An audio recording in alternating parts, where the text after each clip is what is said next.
Hello and welcome to the SEGA Nerdcast, episode 96. I'm Chris, the editor of SEGA Nerds, and with me this week are my buddies Kopke and the Requiem. How's it going, guys?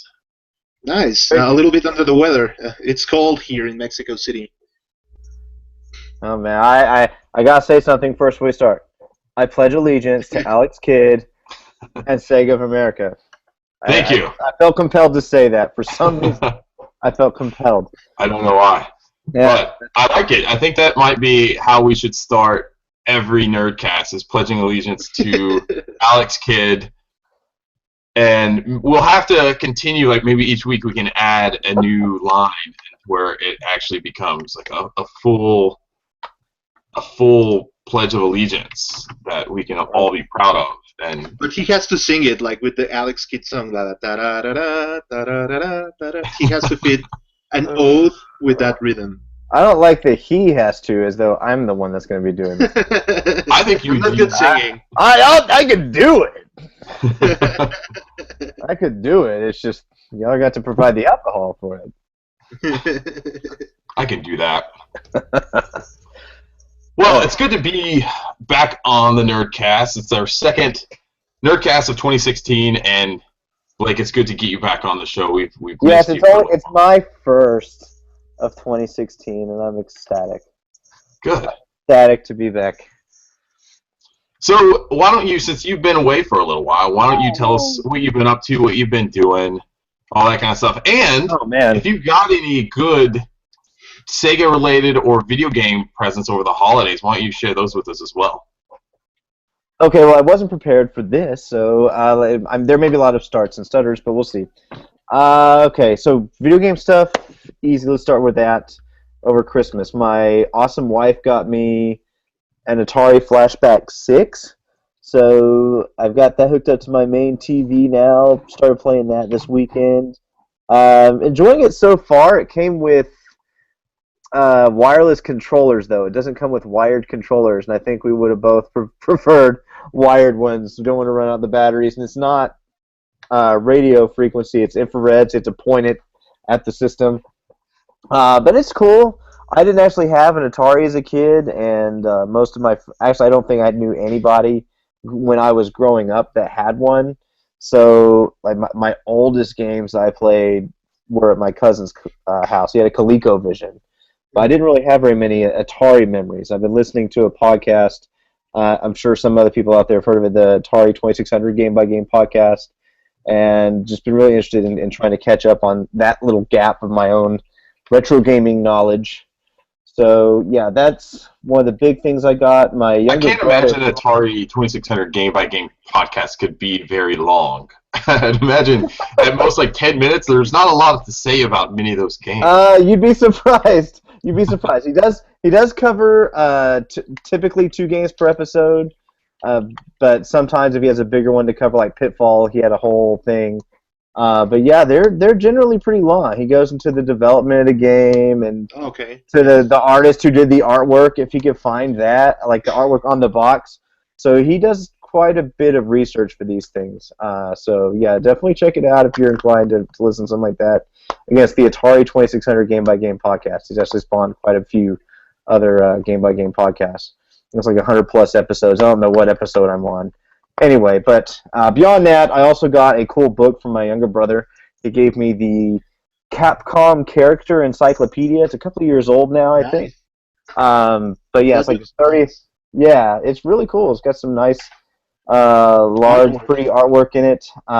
It's downstairs, so I'm not going to go run and grab all these things. But last time I saw it, it's kind of inexpensive if you find it on Amazon. It's a nice hardback book. I think you can get it regularly for $20 or so. So if you're a big Capcom fan, Mega Man, Street Fighter, Darkstalkers, whatever, that's a cool one to get. Let's see, what else? Gaming stuff. I also got South Park: The Stick of Truth on 360, Catherine on 360, and oh my gosh, my soon-to-be sister-in-law gave me Splatoon for Christmas for Wii U, and that has been, since the second I got it, a present for my children, because I have played it for myself. I finally played it myself 2 days ago for the first time. my kids wanted to play it immediately as soon as I had it. We went to my parents' house. We were out of state, and but my brother brought his Wii U to the house, and we hooked it up. And my daughter wanted to play it, so we hooked it up and played it. And they started playing Splatoon, and they loved it. My cousins loved it. My brother's kids loved it, and my daughters fell in love with it. And so since we've been back, after we came back from my parents' place, she's been playing that like crazy. She also got Super Mario Maker for Christmas, but she's definitely been playing Splatoon more. And she'll play it, and when she gets tired of playing it, she wants to watch me play it, but I have to place her character so that she levels up. And even the youngest one... She's learned quite well, because I used to use that trick on my own kids. Yeah. It's like, Dad, I'm going to go eat dinner. Can you play while I eat? And that's what happens, and that's fine. That's what, most of the time I've spent playing has been playing as her. I remember I used to, when I play games like Dragon Warrior or anything like that, any old school RPG back in the day, where you'd have to do a lot of grinding. I would never let my brother play when I actually wanted to play, but when I just needed to grind an area, I'd be like, hey, Adam, go over here, you can play, but you have to stay right in this area and just keep walking around and fighting people. And he would do it, and I'd come back like 2 hours later, and he'd just be like studiously playing the game like he should be, like a little brother should be playing. Yeah. It was great. Well, so yeah, now I'm the little brother to my daughter. That is great. But yeah, even the younger one today, she's only 4. I mean, she speaks in complete sentences, but barely. I was watching NFL. I was watching the playoffs, and she came up. She said, "No, I don't want to watch the movie." Talking about the football. And I said, "What do you want to watch?" She said, "I want to watch someone play Splatoon." I was like, wow. Okay, so they love it. I think they like how colorful it is, and I'm really happy the game's doing well. I'll be happy to eat my crow here. I predicted a while back, after Nintendo announced this game, I had predicted that it would not do well. I predicted it would be the next Wonderful 101. So, yeah, I'm happy to see it's doing well. There's a lot of Japanese players playing the game. Yes, and they are pretty good. Some of them are pretty good, some of them aren't, but, whatever, it's fine. I imagine sometimes lag is the problem there, and you're just not seeing it. It's like, that person, why did I die? I don't even see where that person was. There's no way they hit me with whatever they had. But it's fine. So that's all my Christmas present stuff. God, I'm probably boring everyone to death. What else did you ask me? What else have I been doing? Well, other than visiting my parents and doing all that fun stuff, I visited my brother who was, he lives next to my parents, or at least in the same area. And my younger brother and I went over to my older brother's house, and he still has almost everything he ever had growing up. He never sold anything as far as games go. And so he's still in the process of cataloging all this stuff, finding out where it all is, what exactly he has. And so we spend an entire day over there just going through everything, going through his PlayStation 2 games, his TurboGrafx 16 games, Game Gear games, Game Boy Advance games, just cataloging stuff and organizing it, trying to make sense out of this giant room he's got associated with all his stuff. I've posted pictures of that stuff before. He's got quite a collection of games.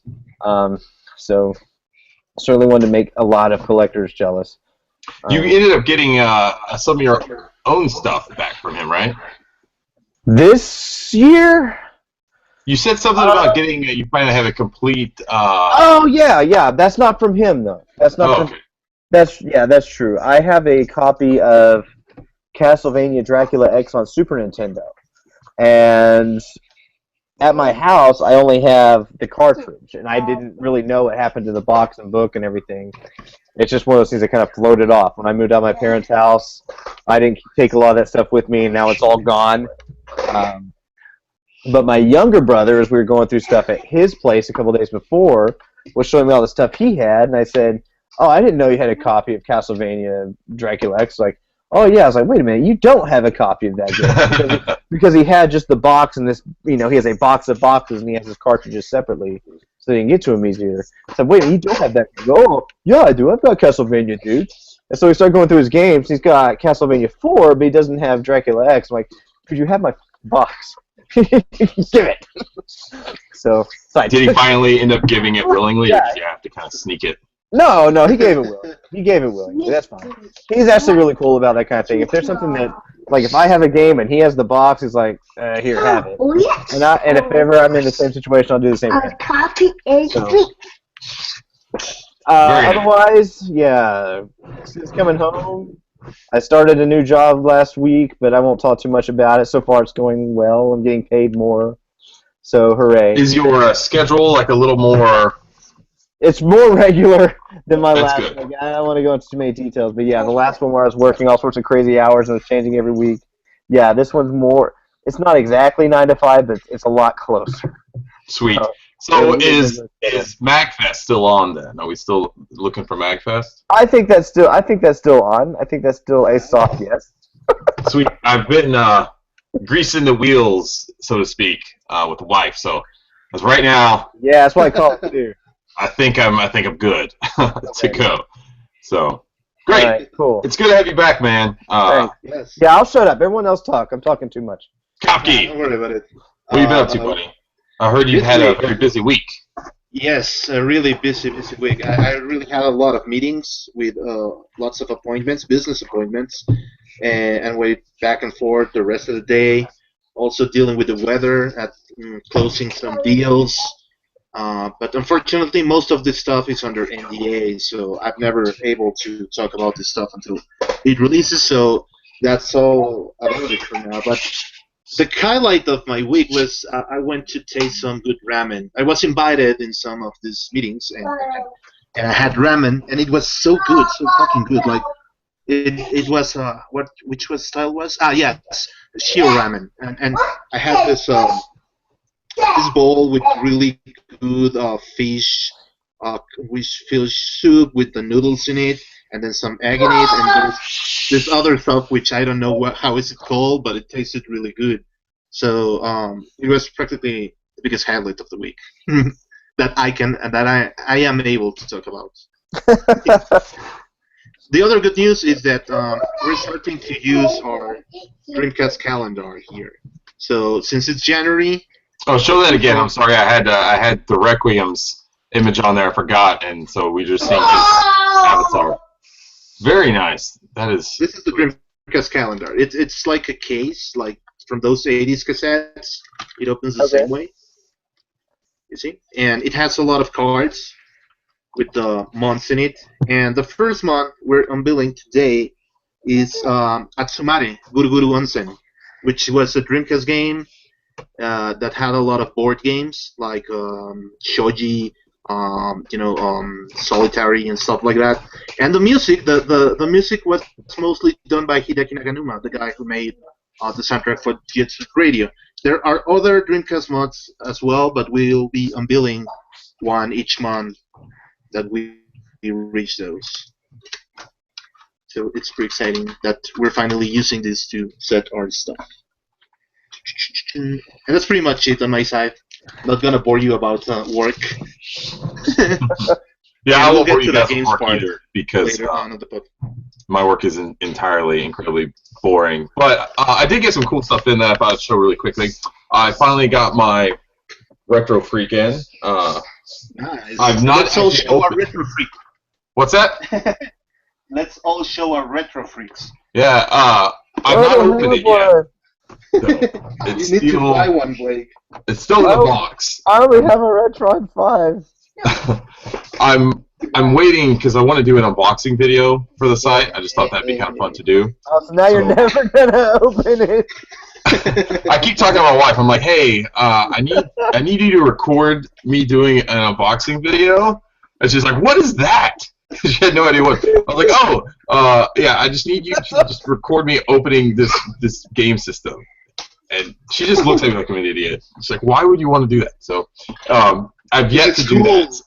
And so, because my idea is, I want to do this as I have my son climbing on me in the background. But I want to do the unboxing video, and then eventually I want to do a head-to-head like video comparison / review between the Retro Freak and the Retron 5, where I basically compare video, like games playing on the same system, or the same game playing on either system. Thank you. Big spoiler. You don't have the problem with the cards in the Retro Freaks as you do with the Retron. You know, the Retron slots are pretty tight.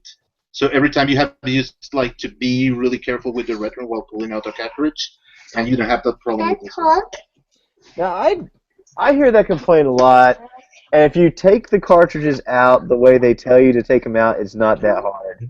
If you lift from the side and pull it out, kind of at an angle, it comes right out. So I understand it's hard if you try to pull straight up and you feel like you're picking the whole system up because it's pretty lightweight. Just pull it from the side a little bit and angle it right out, and it comes right out. I found that if you take a big glob of Vaseline and rub it all onto the actual inside of the cart, it comes in and out perfectly fine. You never have to worry about it again. So don't do that, anybody. So yeah, I got the Retro Freak. I'm really excited about it. I've yet to play it, like I said. We'll be talking more about the Retro Freak later in the podcast. I also got another game in that I thought was pretty cool because I didn't realize that we got one over here. It's Fantastic Dizzy. And I had never even heard of this game. It's developed by the Oliver twins, who were kind of famous in England. There was actually just a Kickstarter recently to do a book about the Oliver twins and their history, because Dizzy has been around in the UK for a very long time, dating back to PCs and things like that. So it's very popular over there. Never really made a big splash in North America. But they actually just released a new game. Apparently they had been working on a follow-up to Dizzy a long time ago, and for whatever reason, I can't remember the details of the story anymore, but they had a falling out with the publisher. So the game was never released, and they were cleaning out, one of the brothers were cleaning out an attic or something, and they came across an old disc or floppy disk with a game on it, and they checked it out, and they realized that, hey, this is that old game we made. Never released. And so on their website, they actually released it, and you can go and play it now. And so I don't remember the URL of the website, but if you just search the Oliver Twins or Dizzy, I think there's actually a website called the Egg Folk or something like that that is related to Dizzy. But Graham had told me about this game a long time ago, and he had loved the game, and I've never played it, so I'm looking forward to picking this game up and giving it a play, because, like I said, never played it. On the box art, Sega Pro UK Magazine said, it's exciting, puzzling, well-presented, hopelessly addictive, sure to be a winner, and they gave it a 90%. And Satellite TV Europe Magazine, which I can't believe is not still in print, gave it a 92%. So... And then lastly, I completely forgot about this because I got this in a while back, but Odin thankfully brought them up as he was trying to open them earlier today. I got the figures from the Toe Jam and Earl Kickstarter. I've been meaning to show you guys. Nice. I saw them. Here's Toe Jam, if you guys can see that.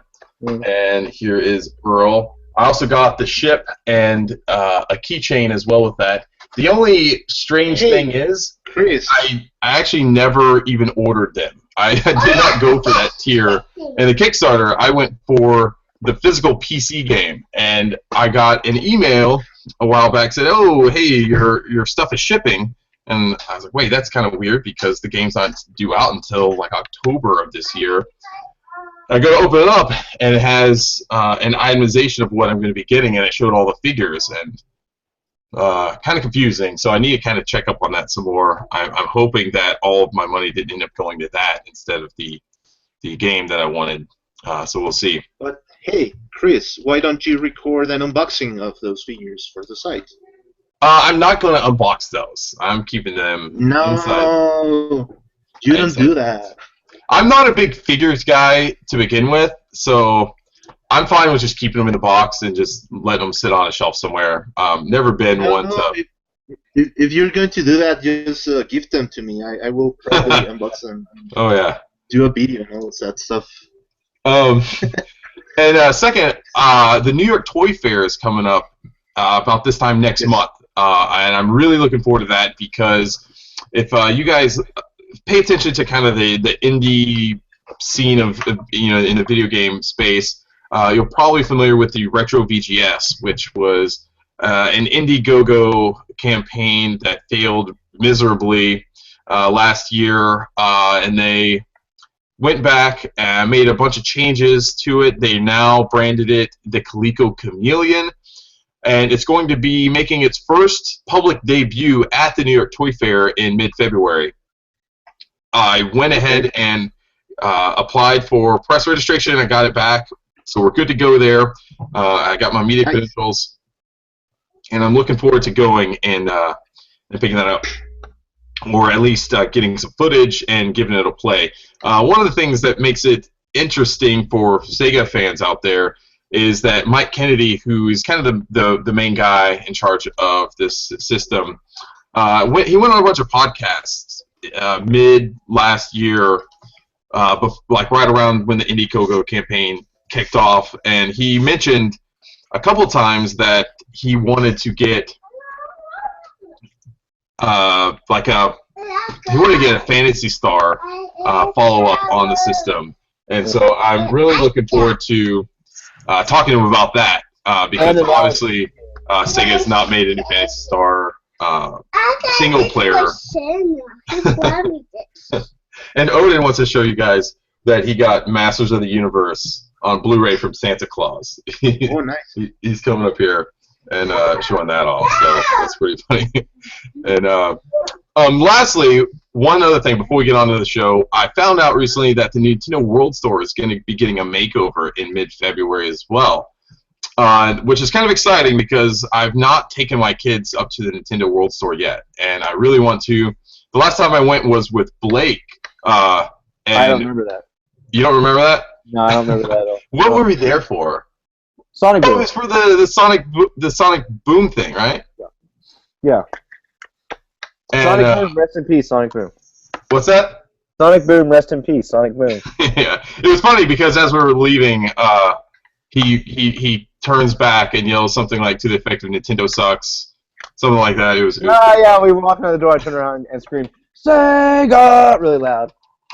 And that was. And they're probably like, "Oh God, that happens like every other day." But I thought I was pretty cool. I thought it was pretty cool at the time. Now, when you go to the store, there's a photo of you that says "Forbid the entrance to this guy." Oh no! Don't buying overpriced Nintendo merchandise. No. You know, I feel sad if there's a single piece of Metroid merchandise in that entire damn store, but it's all Mario and Pokemon shit.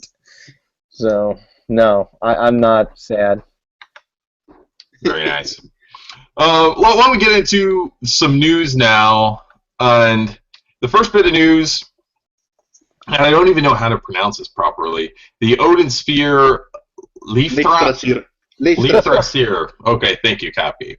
The demo was released on the Japanese PlayStation Network this week. So the game's going to be coming to the PS4, the PS3, and the Vita. The demo was released across all platforms. I've downloaded on the PS4 and the PS3. I've yet to play it on the PS3, though.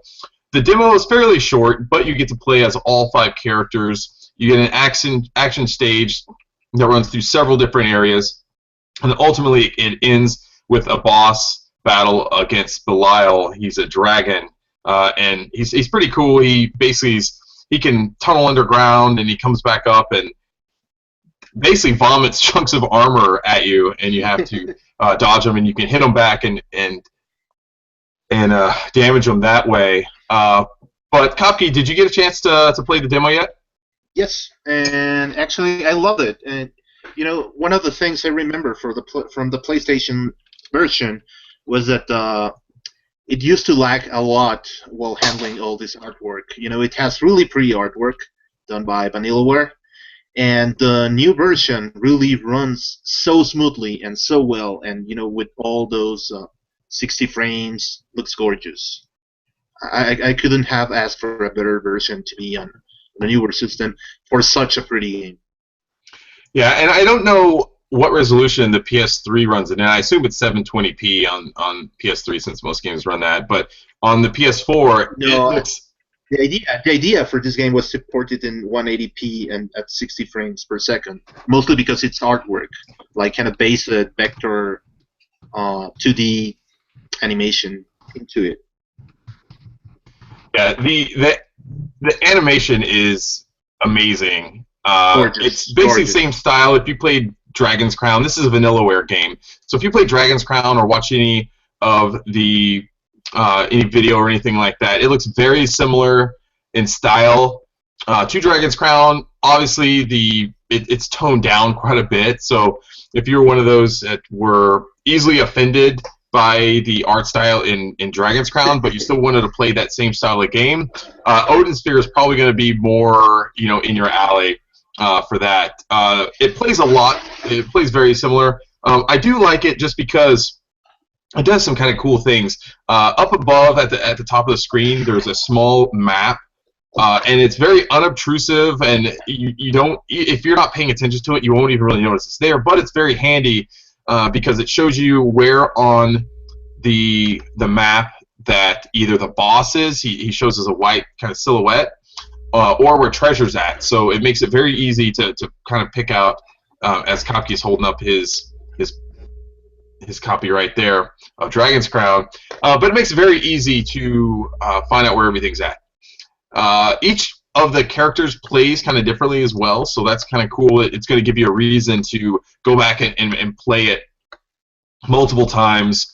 The only thing is the demo doesn't have any sort of story elements in there. It's all that's cut away. That's cool. Like, what's that? That's cool. It doesn't spoil what the story's about. Yeah, so it's basically it plays through a level and it just cuts out any of the cutscenes or any of that goes through it. So you don't really have any context of why it is you're doing that or why you're attacking these woodland creatures and why ultimately you're attacking a giant dragon. But it's really cool. I had a lot of fun with it, and I'm really excited about this game. I think, like I said, I love all the Vanillaware games, and I'm really excited for it. Glad that Atlas is bringing it over. And that actually kind of leads us into our next point as well. Earlier in the week, let me see. I want to see if I can actually share this really quickly for those just who are something watching. Quickly before we go into that Vanillaware is also working on another game with Atlas. They showed it they announced it at Tokyo Game Show in last November. So looking forward to that one. Did they say what game it is? Yes. It actually has a name. We have it on the site. It's it's done by Vanillaware, and it's kind of a war in the future game with the same style that Dragon's Crown and Odin Sphere has. Oh, cool. So this video that we're watching right now, this is a YouTube video that Atlas put out earlier in the week where they basically go in and detail all the post-game content that the new Odin Sphere game is going to have. And it's not just the simple, the new game plus that most games have. It does have that, but it has some cool options that make the game quite a bit harder. For instance, after you play through the game and beat it, you have an option for a hell difficulty, where your character's health never gain levels. The enemies are more difficult, and there's there's when you start the game, there's a 200 point health meter that you have. It never goes up over the 200. So you're very limited on the amount of health that you have, and as you keep going, it gets very, very difficult.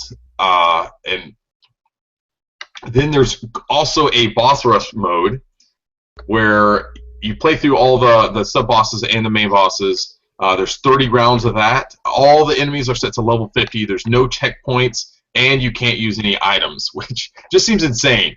I don't know, man. That's pretty crazy. I mean, the game was already hard, and you had to spend a lot of time leveling up, which was kind of hellish for the original one. So I can't just figure or imagine myself playing in that kind of way. Yeah, that sounds awful. Yeah, that sounds like self-punishment or something masochist. Yeah. So I never played the original Odin Sphere, and I'm just wondering if this is going to have a bit more RPG elements to it than Dragon's Crown did, because Dragon's Crown felt like a little bit more of a fleshed out kind of beat 'em up to me. Yeah, Dragon's Crown is actually beat 'em up. Like in this case, it's more like a platformer with a lot of RPG based stuff. You have to craft, you have to level up a lot, you have a lot of grinding, you have really hard bosses. Prepare for that. Even in the I easy wouldn't mind mode. if Dragon's Crown had a bit more grinding, if you know what I mean. Oh, Okay. yeah. Something about boobs, you guys. And Sorry. so it is. No, No, you don't don't worry be sorry. You're a strapping heterosexual man, we understand. But, so that's Odin Sphere. The game is due out. When is the game due out? It's actually coming out here in a couple weeks in Japan. And we don't have an exact date as of yet when it's going to come to the West. The But it's last coming. thing we've heard is going to be in the spring. Yes, but at least we know it is coming, so that's Yeah. really. And what's pretty neat, though, is that Atlas is bringing out a really cool box set that's going to have lots of neat things in it. It's a storybook edition. It's going to be, it retails for $80, so it's essentially $20 more. But with it, you get a steel case. You get, I think, a poster. You get a big hardback book and a few other things. I thought I had it here in the notes, but I guess I'm not seeing it here. So I'm actually looking at possibly putting down some money for that to go to Best Buy and pre-ordering it when they have it available. So that's something I'm looking to do. So Odin Sphere, Leifthrasir. Leifthrasir. What Kaki said. I'm So- not even trying. Kaki, do you want to take the next piece of news? Which one is it? Sorry, I don't have that. It's the Phantasy Star Online 2 animation. Okay, so Phantasy Star Online 2, the animation, it's finally premiered this week, and we have it as well. We were able to watch it a day after its premiere, but we were able to. That's good news. It's like practically the only Phantasy Star Online 2 thing that has arrived to the West so far. And we watch the anime through Crunchyroll. You are able to watch it every Friday at 10 p.m. PST, I believe, and which is at night. And some people will prefer to I think watch it it's- earlier. Yeah, 10 p.m. sounds about right. It comes on 1 a.m. On Saturday morning in the East Coast. Yes. Yes. And so it's pretty late, but most of the people watch it on Saturday already because of the time. But, the animation was pretty okay. I really enjoyed the show.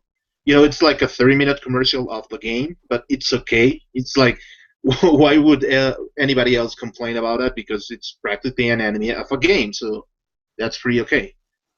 I watched it as well. I spent about 2 hours or more writing a review of the series premiere. I gave it a good rating, which Yes, it is. is pretty good for our site. Like Kapke said, I thought it was pretty solid.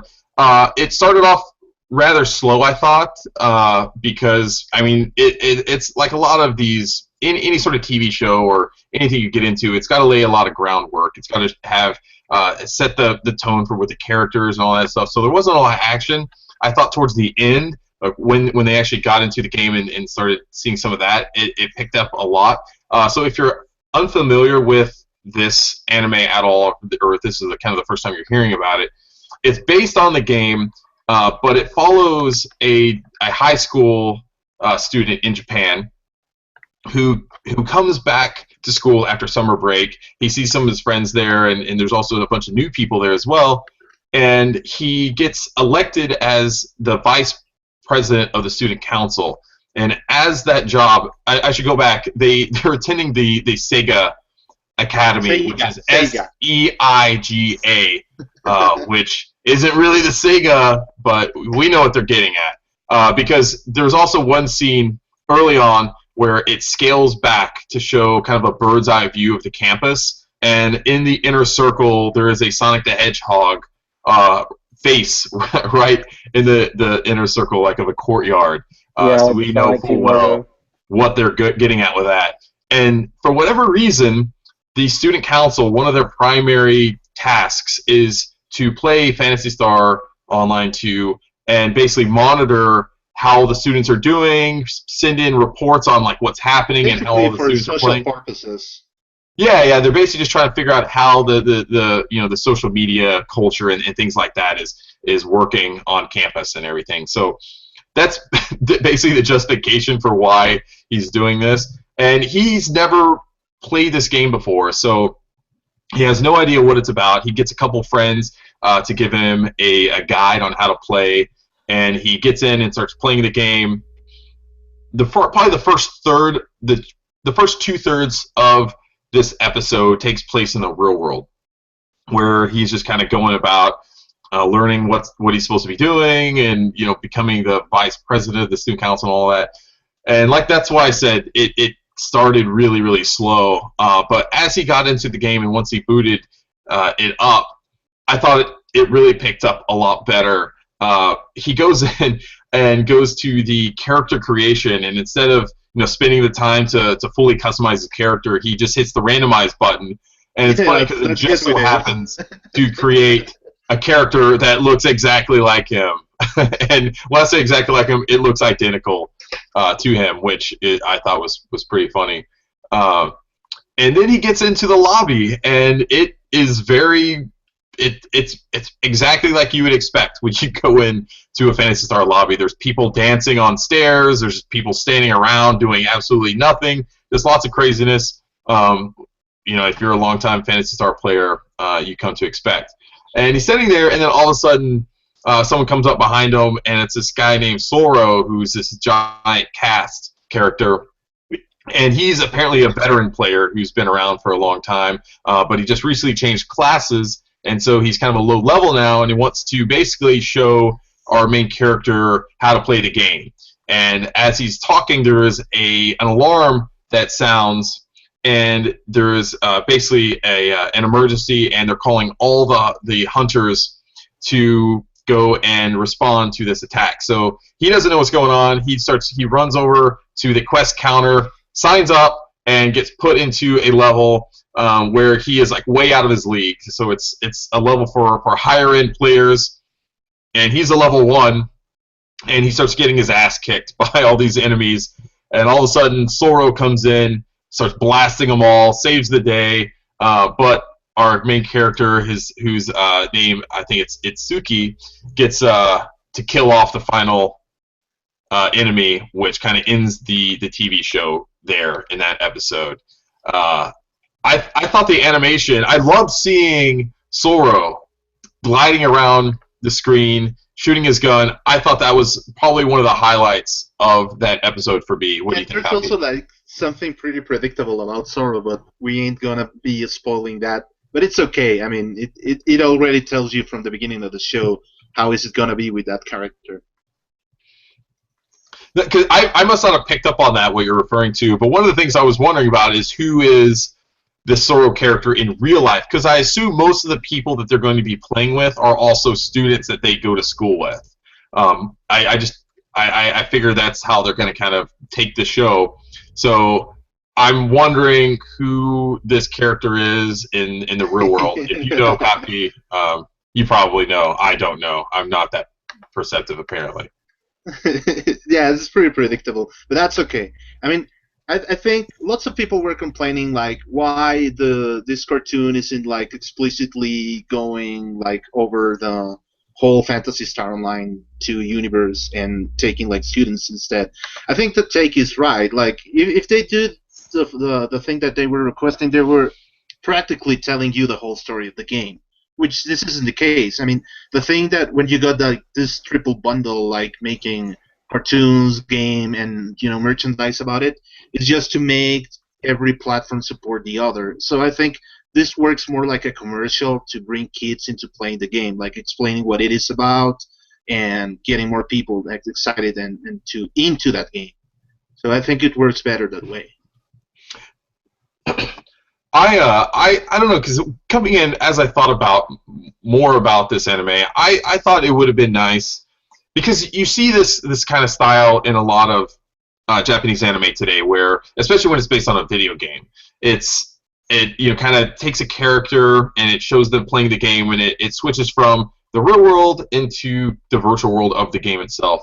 And I thought that they had a cool opportunity, instead of taking it that way, to tell an original story set within the Phantasy Star universe. And I would have been probably more interested had they done that, to show maybe a group of like hunters or whatever characters taking on and interacting within the Phantasy Star world, rather than show it as just a video game. And I probably would have been more interested in something like that than what we have with this. But having said it, I think they're doing pretty well with the game. And like you say, Kopke, it's more about trying to promote the game, I think.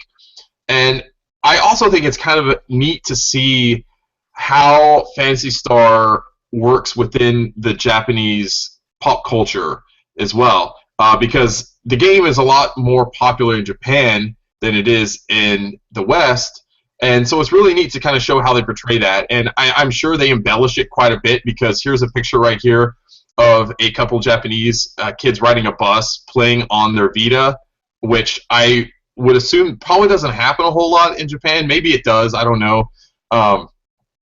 And so it's kind of neat. I mean, that's something that you would never see in America, two kids playing on their Vita. I don't know if I've seen two people in one area outside of a video game convention even having a Vita out in public. So I think that's pretty neat from there. So I'm looking forward to seeing where they're going to go with this anime. I'm definitely going to keep watching. Do you know how much or how many episodes they plan on having, Copy? As far as I know, it's a whole season, which is 12 episodes. It's not double season. Double season's always like 24 or 25, and this one looks like it's going to be 12. Just the first season, see how it's going, see how it goes, and then like deciding that, like starting to build the other. I see.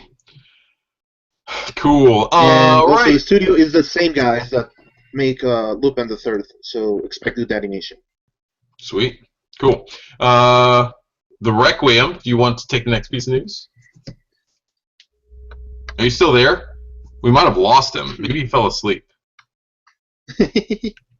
He's not here. No, Jesus, I just figured out what you fucking did. What did I do? You muted me again, like you did before we started. I did not mute you. I swear. You fucking did. I did not. Why would I mute you? You weren't even saying anything. I was like talking over the Phantasy Star thing. I'm like, hey, whatever. Now you're just talking over me. I had so many insightful things to say about that Phantasy Star anime. Oh my God, the world. And now no one will ever hear it. No one will ever hear it. It's too late. It's probably life changing. I did not mute you. But that is funny. Well, somebody did. Somebody's doing the muting. No, I did not. I don't have privileges, so. So we know it's not you then. Anyway, it can only be one. Yes, let's move on to the next thing. Like Highlander. And I'll just beat up Chris over the mic later. SEGA confirms, it's a very weird thing to confirm, that there are no new Virtual On games in development. So I guess the reason why they did this is because they were approached because they were coming up on the anniversary of the first game. And they just came out, and Forbes has reported that a SEGA insider named Mayu Koike is... he said that not only did SEGA miss the anniversary, but there's not a new Virtual On game in development, not any type. And the last one that we got was Virtual On Mars, which I don't believe we got in the United States. No, we had that. I think it arrived. Virtual On Mars was on Dreamcast, I believe, the original version, and it had a PS2 port. Was on Dreamcast. Ah, yes. Someone, a comment said the actual last game was Virtual On 4 or Force. Yes. It was on the 360. Force was for 360 and was Japan only. Was Japan okay, that was absolutely Japan only. We definitely didn't get that. But I mean, you can still get Oratorio Tangram, the Dreamcast version. Yes. That you can get on Xbox Live Arcade. It should still be up there. So I mean, it's sad, but I don't see how this is a shock to announce that you're not developing a game that no one's really asking about. Yeah, it sucks. I never even really got into the Virtual On games. What are they? It's a mecha action combat fast-paced game, like kind of what you do with Halo, but with robots. made by. So how It's a many one-on-one people? arena-based mech game. Did you ever play any other arcade games like T-Mech? Oh shoot. I mean, yeah, it's not like a fighting game. It's not like Street Fighter. Imagine like Unreal, but with robots, and all of these robots are made by Katoki Hajime, which is the robot designer for Gundam. So it has a pretty good history. In a smaller arena and only 2 players. Yes. Oh, so it's one-on-one then. Yes. Well, for the consoles version, I think you can do. No, you're right. Yeah. For the first two games, you can do that, but for fours, you can play for. Yeah, maybe the later ones had more, but definitely the first 2. I only ever saw 2-player arcade cabinets, and the Dreamcast one was only 2-player. And it used the twin stick, which was the highlight for. Yeah, for which you also had to import. Yes. Because those absolutely did not make it stateside either. So, you know, I will all, I guess, shed a tear for Virtual On. I mean, I am sad. I wish there was a new one. I guess I don't want anyone to think I'm being too flippant about it. But to me, this isn't that much of a shock. Of all the games that I expected Sega to be making anytime soon, a new Virtual On that we would actually get in the United States was not very high on my hope list. So, I don't know. I was actually looking forward to them getting a new Virtual On stuff because it is one of the few franchises that Sega still has living on without releasing another game. Like in Japan, you always got like these robot models. You can buy lots of figures, lots of art books, and you know I always thought that United States was a good market for this type of games. You know, they love Halo and Call of Duty and stuff like that. Why not do it with cool robots? You know. Yeah, I mean that makes sense. They actually have a spiritual successor, which is Border Break, which is kind of based like this type of combat, but more like getting your party and battling another party and conquering a tower. So I always wonder why they never delivered either a new version of Virtual On or Border Break, because you know it's a good market for the United States for this. Yeah, we don't get the like you said though. I mean, they release all the toys and things in Japan, but we don't really get any of that stuff over here. So just like so many other things, they're keeping all these brands alive in one way or another on the Japan side, but across Pacific, they don't make those same efforts, and so it just seems like for us a long dead series. Where the last time anyone heard of it was 15 years ago. Yes. So one of the original story from Forbes says that one of the main people behind the Virtual On series is Juru Watari. Apparently, he's still working at Sega, and so they're saying that maybe this doesn't necessarily mean that there will never be another Virtual On game again, but just right now, according to Mayu Koike, there is none in development.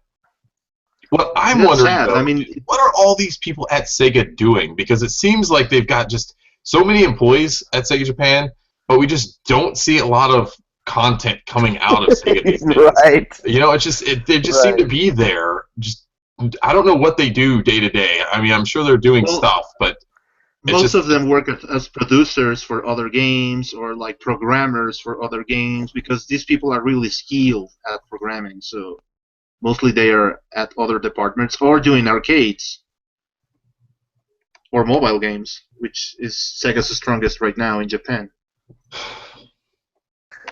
Yeah, that's about it. That big sigh. That's all I can say about that, I guess. Yeah, what was the guy's name? What was the... Juru Watari. Juru Watari. Okay, I'm trying to look him up on Moby, see if I can see anything else that he's done recently. But I am not seeing... There he is. Let's see. Juru Watari. This is really exciting podcasting here as we're looking up crap online. Okay, the last thing he did, according to Moby Games, is he worked on the Gunblade New York and LA Machine Guns 2-pack for the Nintendo Wii. He was the producer on that in 2010. And then he did work on the Sega Ages Virtual On disc in 2007. And that's... Shoot, man, that's it. That's all they're showing anyway. So there you Well, go. there's probably more in Japan, but you have to read Japanese. You read Japanese? Yes, I can read katakana and hiragana, Yep. but I cannot read kanji. Oh, okay. Oh, and that happens. I can read kanji, so we're all set. Okay. I'm All right, kidding. so fuck you guys. We're moving on. Did you want to take the next bit of news? Yeah, I'll take the next one too. So a game called Wing Force.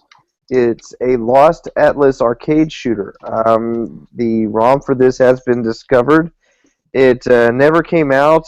Has been something that was thought lost forever. But let's see. It was picked up by an arcade collector. He saw a listing for a prototype board on an auction site, and so he snatched it up. It was originally designed by a company called A.I. and planned for release in 1993. But now that this guy has got it, there's no ROM available, but you can go to a site and play it. We do have an article on the website, on the Sega Nerd site. If you go to the site and click the link there, you might be able to play it hosted online. A.I. They're a company that developed some other games, including Crossfire for Genesis, Bach 3 for the TurboGrafx. I think Crossfire was a helicopter shooter. I don't remember spending much time with it. It may have been the Airwolf game. I think that may have been Airwolf in Japan, and they released it over here as Crossfire. I don't know why they didn't put Airwolf on the name here. That doesn't make sense. So I may be mistaken on that. But so yeah, actually looking at those, so they have some decent shooter cred to them. According to our story, it plays similar to a game called Blaze On, which I wonder if that means Blazion. I wonder if that's the same game. I don't know. I should note that they also developed a few mini games in the very amazing Sonic Shuffle on the Dreamcast. So if you're a fan of Sonic Shuffle and you like some of those mini games, AI may have been the ones who developed it. You must like shooters in the arcade. I like shooters. I do too. I do too. And you like Sonic Shuffle too, right, Kopke? No, I don't like Sonic Shuffle. They missed out on a great opportunity with that, and that's one game I wouldn't mind seeing them try to bring back. I really think that the load times killed that one. And yeah, now that we're in an era where we can get past that, I think that you're right. I think there may be an opportunity for them to do something, not maybe on a Nintendo system, but on like an Xbox or PlayStation system. Yeah, I mean, could you imagine? And we always go back to Sumo Digital for everything because they're so good. But Sumo Digital would be perfect for that. I mean, they could integrate so many different things that they've already done. They could have some sort of tennis mini games. They could have a racing mini game. They could go into some sort of like arena-based fighter, which they've said that they've wanted to take the Sonic All-Stars series into that direction. Why not combine all that stuff into a really fun party game style board game thing, you know? Yeah. No, I agree. It seems like everyone feels like Nintendo's got the monopoly on something like that. But man, you ask me, there hasn't been a good Mario Party game since the fourth one. And every other attempt that they make at party games seems to fail, in my opinion. Like, that board game in Smash Brothers is abysmal. And then there's the Animal Crossing one that just came out. I haven't played it, to be fair, but I have read the reviews and seen a couple of videos online, and it just looks horrible. So there's an opening. There's an opening for another party game, I think. And if they put it on the right platform and actually give it a decent effort, I think it'd be fine, especially without the load time problems that Sonic Shuffle had. And it could probably easily be a mobile game too, to be honest. Oh, fuck you. No, playing shooters on a mobile is not good. I think it would. Well, no, I mean, a Sonic Shuffle 2 would work well on mobile. Oh, no, I don't know. The thing is, though, is you gotta have that, or else Sega doesn't care these days. It's not mobile, they don't give a shit.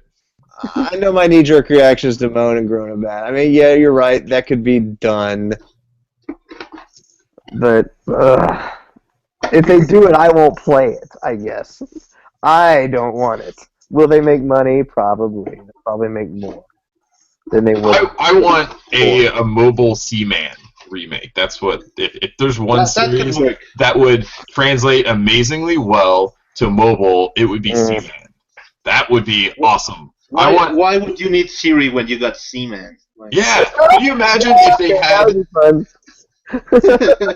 What if they had an option to where you could have Seaman like as your ringtone, and he would basically tell you who's calling. He'd be like, "Chris, pick up your phone. The Requiem is calling you. Chris, pick up your phone. That asshole, the Requiem, is calling you. Chris, you're a dipshit. Why don't you pick up your phone, you dumbass?" Seaman, order pizza, and he goes, "Are you really sure that you need to be eating more of that stuff? Have you looked in the mirror lately?" Could you imagine if they implemented some workout stuff with that too? Like, hey, your fat ass hasn't been up walking around lately. Why don't you get up and work out before you have a heart attack and die? You're just sitting on the couch and it just starts up and starts talking to you. Just make him just like he was in the Dreamcast. He was such an asshole. That would be so much fun. But then you'd be able to open up the app and you'd be able to do all the stuff where you'd feed them and you'd have the touchscreen implementation, obviously, so you could I don't know what you do with him. You tickle him and play with your Seaman. It would be fun. I think that would be an awesome game, and they could even make it a free-to-play game with all sorts of different in-app purchases, which I probably would spend a stupid amount of money on. Ah, man, that's one game I really, really want. So come on. Well, yeah. Way off topic.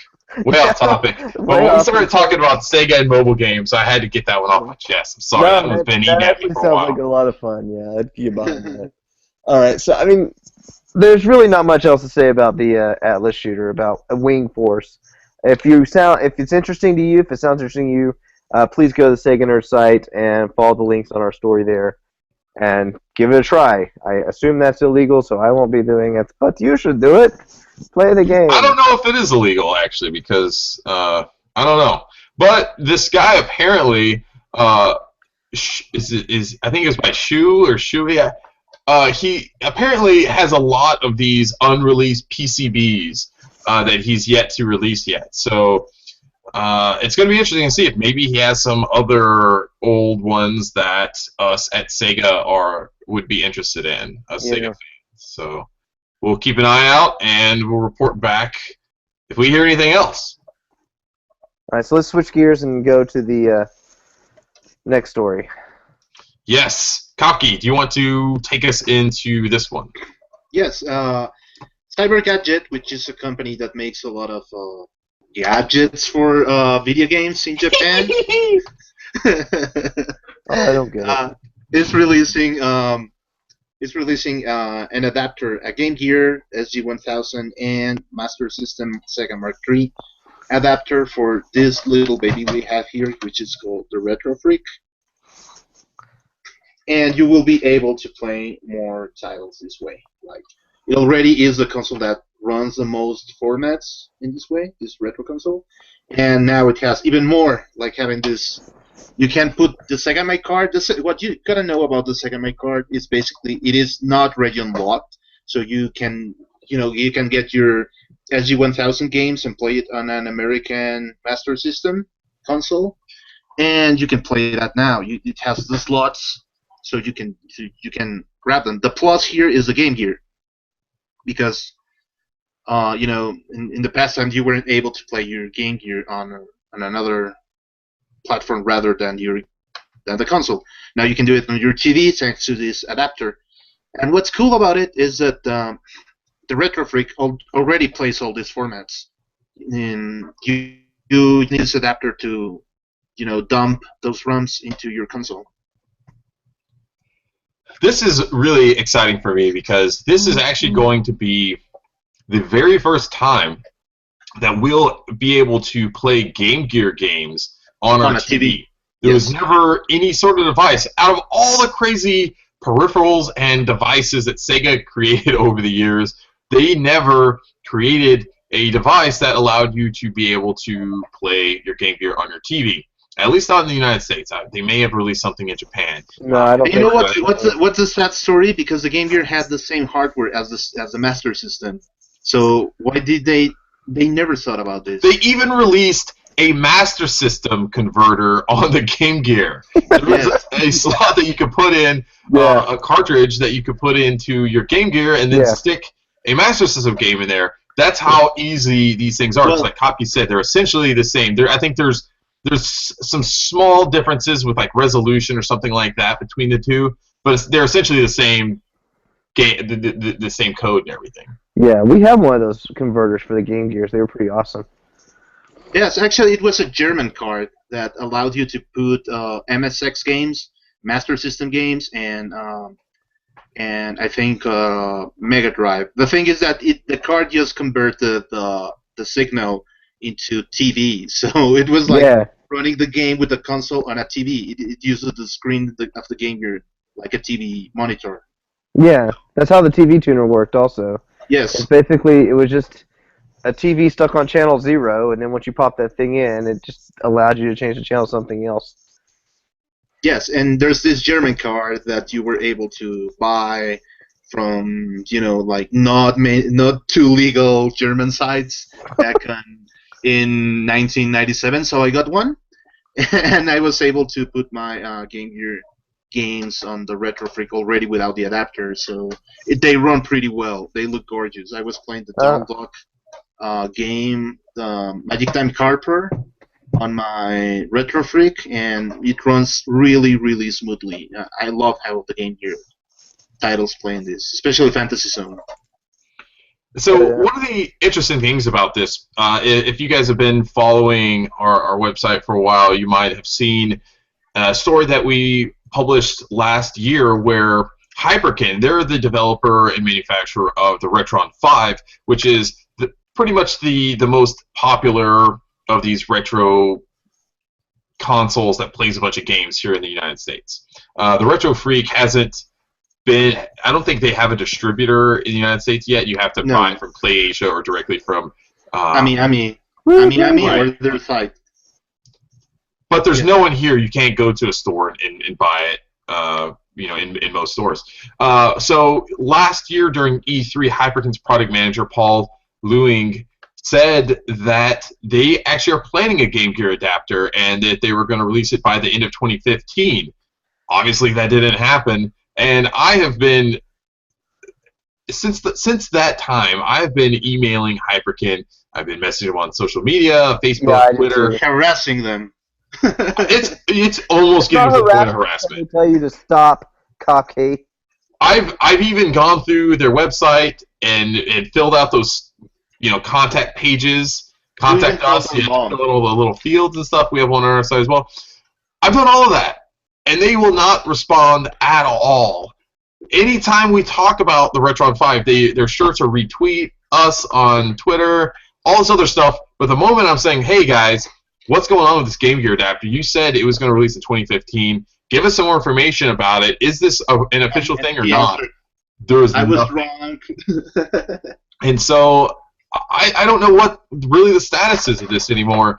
And if by February, CyberGadget is going to beat them to the punch. I already pre-ordered mine. It ran about $60 from PlayAsia, which... Whoa, expensive on the retailer. Yeah, it's definitely it's an expensive peripheral. The thing with PlayAsia is they have to inflate the regular price because it's actually cheaper.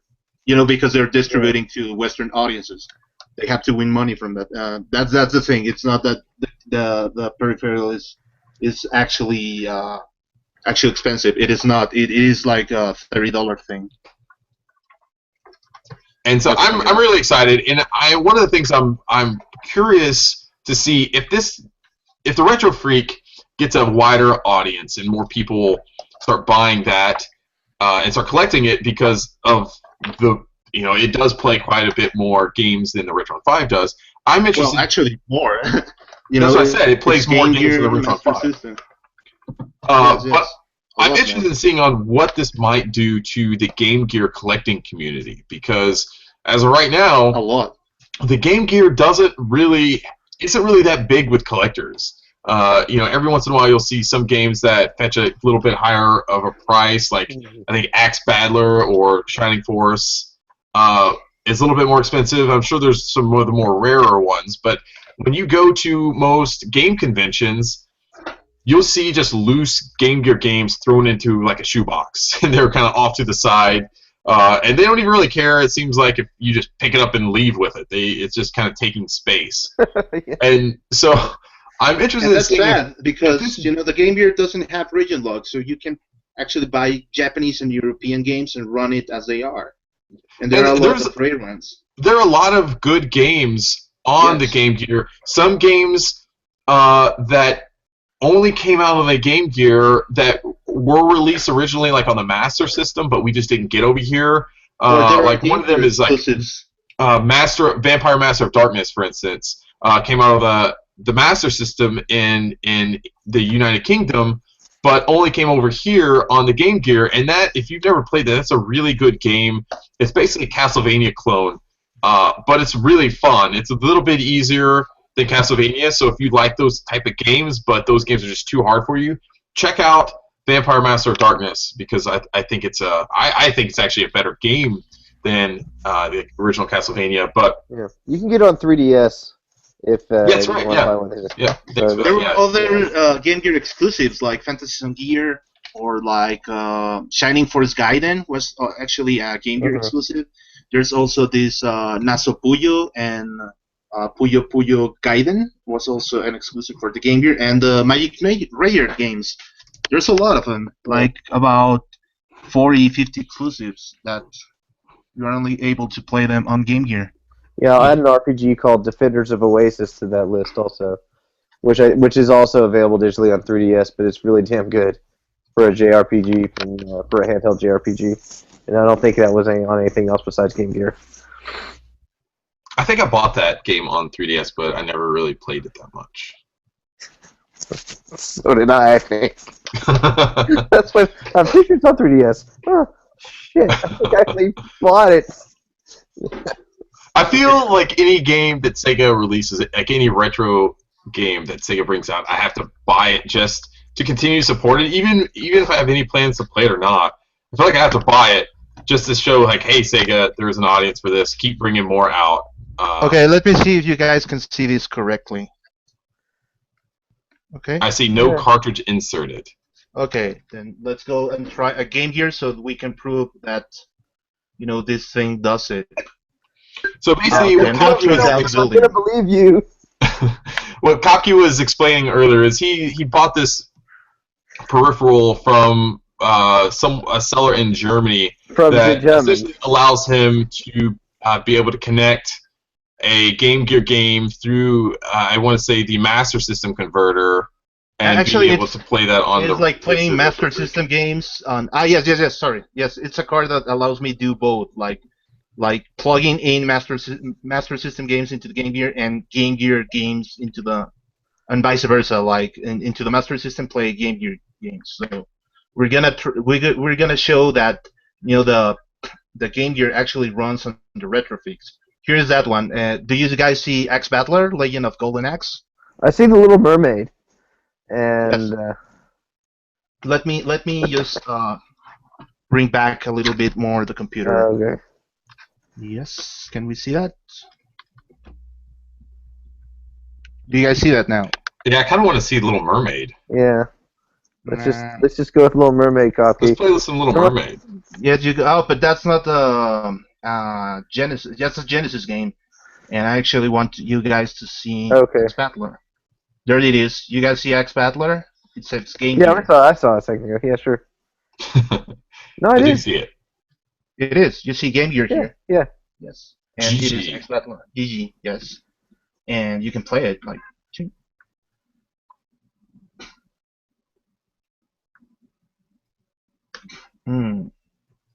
Okay, there's a setting here. I forgot. This is captivating audio. Yes. Okay, there's like this part which I really love, like saying ESC lines on and off. And I actually play with ESC lines because it's kind of a problem. It doesn't display well if you didn't do that. think my problem has to do with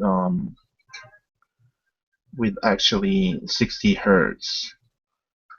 Was reading format. Yeah, that makes I'll tell you what, Kopke, as you're showing us this, the record, why don't you take us into our next segment? And so Yes. those who are watching it can continue to watch Kopke play and display the Game Gear, and then the record, you'll lead us into our next okay. topic. Well, yeah, since we're going into flu season or spring fever season, decided we're going to talk about what our favorite video games were when we were for sick days, as kids or now or whatever. What we thought was the best game to sit and play while you're not feeling very well. My wife has not been feeling well today. Coffee's not been feeling great, so it just seemed appropriate. And Can we say that his name is Cough Key this week? No, I'm not confident. So, sorry. yeah, for me, thinking about it, when you're 14 or 15, your parents let you stay home from school, and it's just you. I'm pretty sure what I probably gravitated towards more than anything else was anything really violent. So that I didn't, my parents weren't going to be home. I didn't have to worry about them walking and going, "What the hell is that?" Yeah, I actually had a father who would care if he saw what I was playing. Imagine that. Yeah, so we had RoboCop versus Terminator or Splatterhouse 2 and 3, the Mortal Kombat games, anything like that. Oh God, Eternal Champions on Sega CD. I guarantee you, I played that one on a sick day because I would sit around and just want to just try to pull off all the little fatality things, the overkills, I think is what they called them in that game. Yeah. And the Sega CD overkills were just so amazing. And you just play a second character, and that was it. Another one. It had to have been on something like a sick day because I would have the other controller there, and I would just hit start and beat them up and kind of move them around. So they're just standing there because they have to be standing in a particular place on the stage for it to work right. It wasn't as simple as putting in input sometimes. It was stage specific, and you had to kill them in a particular area of the arena. Oh, man, there's some gloriously violent stuff in that game. It's so good. If you've never seen the overkills from Eternal Champions on Sega CD, specifically Sega CD, look it up and just look up Dawson's Overkill. And he just pulled, one of them, he whips out a shotgun and takes 2 or 3 shots at your face, and it comes off. It's a very, very captivating spray of goop that comes off your shoulders. It's so great. What was the biggest difference between the regular Genesis and the Sega CD and Eternal Champions? Well, okay, it was really, and they kind of treated it like a sequel. There were a lot of differences, though. All of the original characters were back. The story was pretty much the same, if I remember right. They added an extra boss. The original boss was the Eternal Champion. The final boss in the Sega CD one was the Dark Champion. So you had to beat the Eternal Champion and the Dark Champion. Plus, they added tons of other characters. A lot of them were palette swaps. Like there was a senator that was a palette swap of Larson, the gangster. So I took his hat off and gave him white hair. I think there were rumors that he was supposed to be Senator Lieberman from the video game violence hearings, which would have been great. So there are characters that are like a monkey or a chicken, and they just kind of bounce this little chicken around. But you could legitimately fight with them. They changed the fighting mechanics up a little bit. In the Genesis one, you had meters on the sides that on the side of your life meter that was like a special move meter, and as you use special moves, it would drain and then recharge. And that was their way that they kind of balanced out the characters. Like certain moves took off more blocks off of this meter, and so that was kind of their shorthand way to try and balance the characters. But it kind of sucked because then if you're out of that, then you couldn't do certain moves. You had to kind of sit there and wait. You had insults in the game that would drain the other person's special move meter. So it was all built into the game, and that was cool. but I think it just seemed like it was a little bit too non-traditional. So they changed that in the Sega CD when they took that out and just rebalanced the fighters a little bit from that. It's got a CD soundtrack, which was really damn good. It's not as hard. If you play it single player, the Sega CD one's not as hard. The Genesis one, at least in the United States, is ridiculous, stupid hard. You have trouble getting past even the first or second person, and if you lose to the third person, it will knock you back two people. If you continue, it will knock you back to the first person. So if you get to the fifth guy, it will knock you back to the third if you lose. And you'll lose a lot. And you get one shot at the Eternal Champion. If he beats you, it's game over. You can't continue on him no matter what you do. He's got 3 or 4 forms. So yeah, the Sega Genesis one is a beast. I don't think I ever beat it fairly. So you'd suggest Eternal Champions as your sick day game? Yeah, actually, I guess we must stick with one. Anything violent, you can't go wrong with blood when you're sick, you know. But you know, yeah, Eternal Champions Sega CD is a good pick. So nice. Splatterhouse 3 second.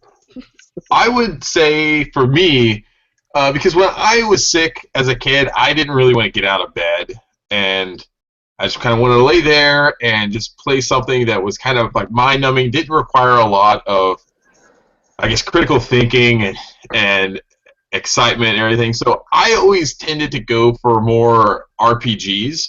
That way I could just kind of sit there and just stay there the whole day and not really do a whole lot. And I wouldn't get bored of a game like any sort of like action game or anything like that. And I'd want to get up and take the game out and put in a new one. I just sit there and play a game all day. So I would play Shining Force quite a bit. Was kind of one of my go-to games. I would always play that, and I could sit there and or any other game that allowed me to grind a lot and make some progress. So played a lot of like Final Fantasy, some Dragon Warrior, things like that. But if I had to pick one Sega game that was a great sick day game for me, it would definitely be Shining Force. Yeah, that's not a bad pick. Yep. Kopke, you're over there playing some Game Gear. What would your sick day game I would be? actually play Game Gear titles, like for example, Gears Fantasy Zone, and other RPGs which take a lot of time and you sitting around. I would go with the original Phantasy Star, the Game Gear, in the Master System. Sorry. They never had a Phantasy Star release on Game Gear, did they? And No. Game Gear, yes, it has Gaiden, Phantasy Star. Okay, Gaiden yeah, but not the released. original one, though. No, not the original. It was an exclusive title. It was only Japan, and yes, it was that one. There were two Oh, so titles. there wasn't like a US release for it though. No. That's a bummer. Here you go, Donald Block.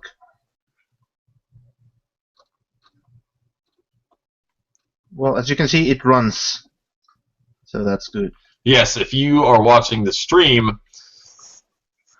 Kake's been playing lots of Game Gear games. I gotta say, it looks great, and Yes. that's one of the things that I've been really excited about going back and playing the 3D Classics games because the games look so good on the 3DS screen. Games like Altered Beast, where I'm used to them just being like a mush of pixels on my old TV screen, you know, playing it And on you know Genesis. what the Retro Freak handles really well? It's the PC Engine. It looks like an emulation done with love. For example, here's Airsunk.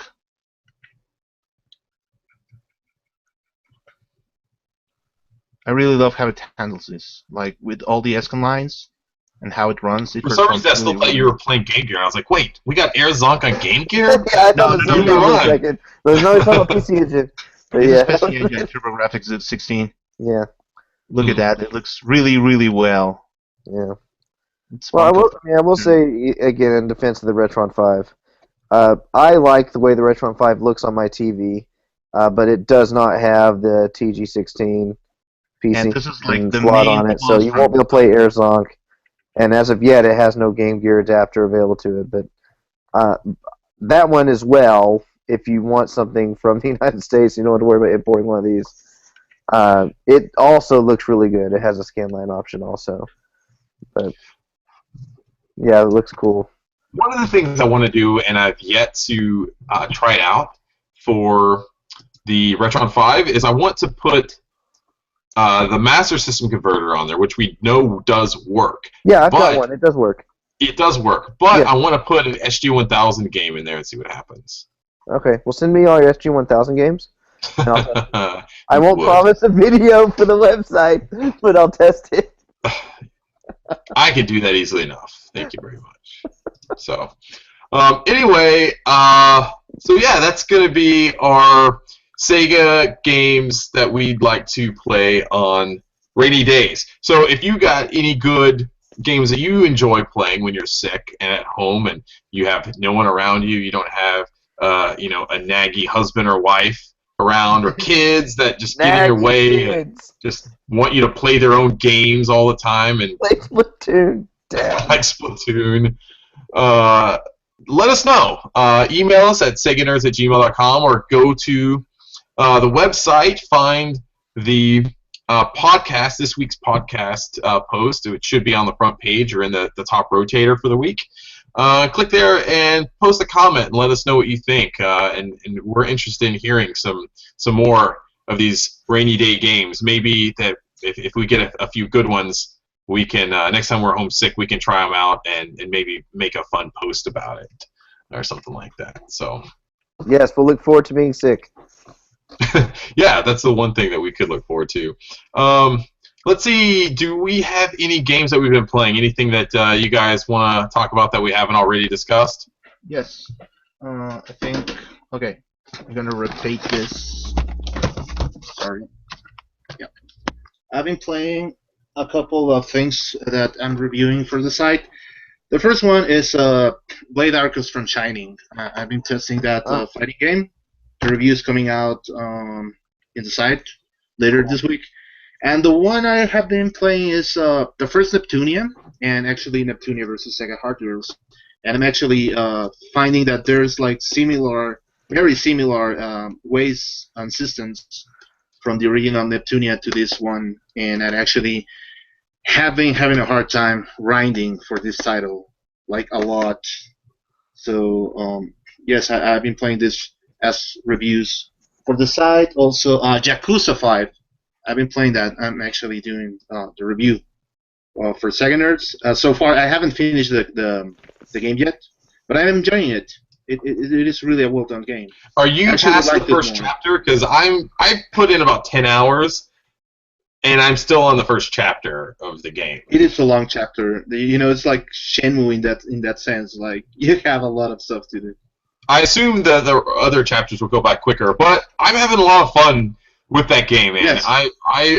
I've done so many crazy things in that I've never done before. I mean, first of all, you're a taxi driver, which is kind of the one of the main things in that game. But there's also car races that you get into as a taxi driver. You go around and become a photographer and all these other cool things that you do. And part of the charm of Yakuza is not really playing just the main game. It's just going about just doing all these things that most people just like menial tasks that they make really fun, like cooking ramen, things like that.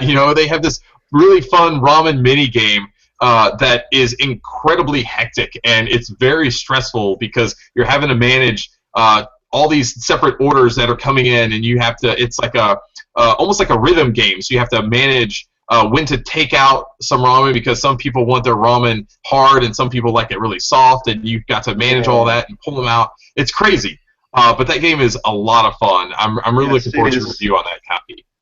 Yes, I'm actually taking my time to review it properly. That's a game that you don't want to just rush through in a review. I think to do it justice would be to take the time, play all the mini games, not just rush through the main story. It's one of those games that it's meant to be played. All the content in there is meant to really be experienced. Yes, I am trying to play it from the beginning to the end, so I actually can play it properly. Very good, very good. Requiem, do you have anything you want to say? Yeah, I kind of mentioned a lot of it recently. I mean, I talked about Splatoon, and as far as the games I've been playing on my Atari, the flashback, I guess the one I've been playing the most so far is Yard's Revenge, which is, one that you hear so much about and have only seen or heard about. So, Which one? The original one on the Atari, or the one they made as a remake? No. On that Atari 2600 flashback Okay. system, the original one. Yeah, so not the remake on Xbox Live, which is rough if you play with inverted controls. Yes. Which is what I do. So I'm trying to play that game. Like you can invert your flight, but you can't invert your targeting. Yes. So it's unplayable. I was very sad that I spent money on that. Otherwise, I've been playing Super Mario Maker again with my daughter. That was her Santa present. It's what she asked for, and she's been designing levels for me, trying to get me killed, and I've been designing levels for her, trying to teach her how to play side-scrolling platformers, and so it's been fun. Her tactic of choice is to just put a whole bunch of stuff in the sky that'll fall on me and kill me immediately. So she's as soon as you start the level, just all these like piranha plants and Goomba guys and stuff will just fall from the sky, and you can't do anything about it, and she thinks it's hilarious. So that's pretty much it. We'll go with that. She sounds evil. Yeah. She is secretly plotting against you. It's been tough for me to get some time away with all the just responsibilities that go along with being a dad and a husband and a homeowner. I've been doing lots of different projects around the house, so it's been tough to really get some time to play. I did play the Odin Sphere demo like I talked about before, but another game that I've been getting into again is Knights of the Old Republic 2. I watched the Star Wars movies like so many other people have done. I really wanted to get back into the Star Wars universe. I really wanted to do it. I didn't want to play an action game. I wanted to play an RPG. And I absolutely loved the original Knights of the Old Republic. It's a BioWare-developed game.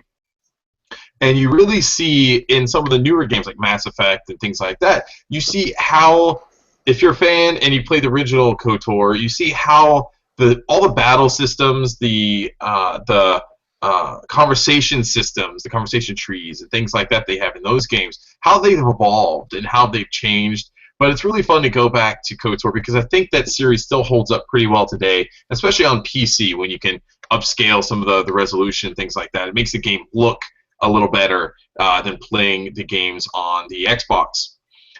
This one starts off a little slower than the original one. You're basically a droid where your character has survived a battle that happened at the end of the original KOTOR, and you're kind of drifting off in space. Your ship is damaged, and the droid has to go around and repair all these little things so you can dock with a mining area on this nearby asteroid. You finally dock into the asteroid. Come to find out, basically all the droids on that mining system have been programmed to kill all the people there. So basically everyone's dead, and you've got all these crazy droids running around, and you finally get healed enough to run around and take control of your own body. And that's basically where I'm at right now. Running around almost to the point where I can get off the asteroid or the meteor, whatever you want to call it. And I've met up with a couple different people who I assume are going to be within or carrying on into my party going forward. But if you've never played any of the KOTOR games and you're a Star Wars fan, or if you're an RPG fan, I definitely suggest you go back and play those games because they are a lot of fun. The battle system still holds up really well today. It's a really good series, and if you're a Star Wars fan, you definitely owe it to yourself to try those games out. So, I heard that it's not as good as the original one. I've heard that it was somewhat disappointing, and I can see that a little bit just in how the beginning portion of the game takes a little time to really get going. I'm hoping that once I'm through this area, it speeds up and gets going at a quicker pace and gets a little bit better. So I'll report back more as I go along into that game. So that's what we've been playing. And I think that's going to pretty much wrap up the show this week. One other thing I want to show you guys is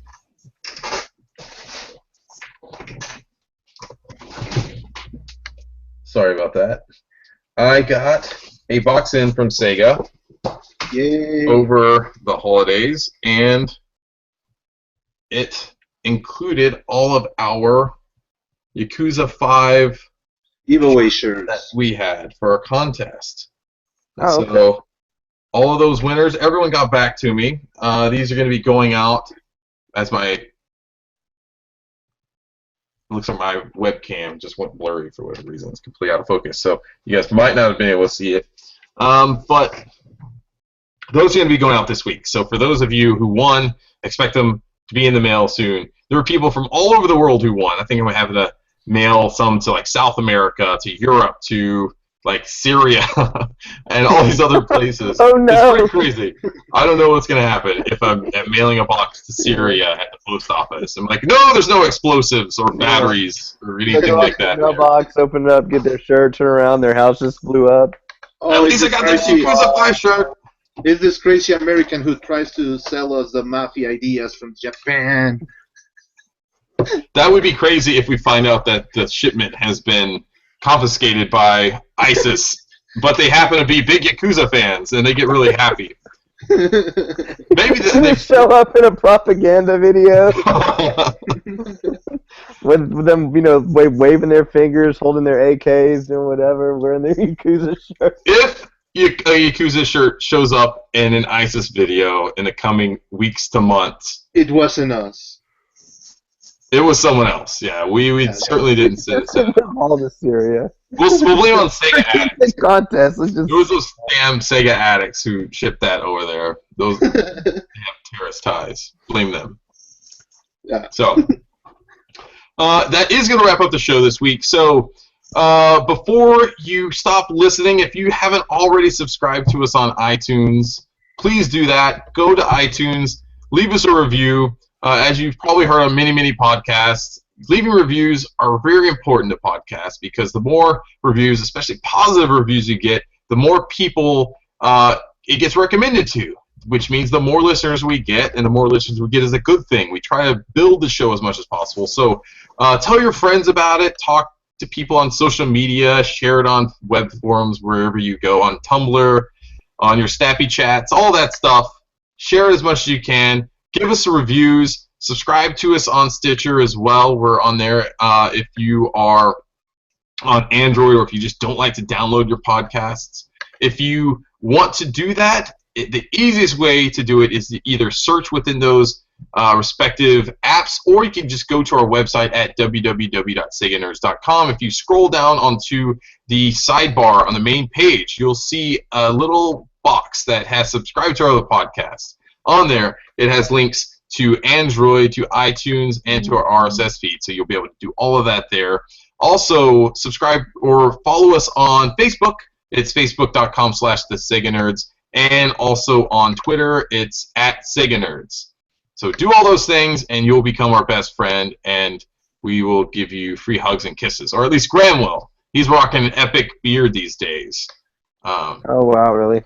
Which, if he joined ISIS, he would fit right in. Oh, gosh. There we go. That's fun. I think it's probably enough ISIS talk these days on this podcast. We won't do that anymore. But that's going to do it for us. We will be back next week. Everyone, take it easy. And for those up in the Northeast, you better bundle up because, from what I hear, it's going to get really cold outside in the coming days. Ouch. And we are out. Take it easy.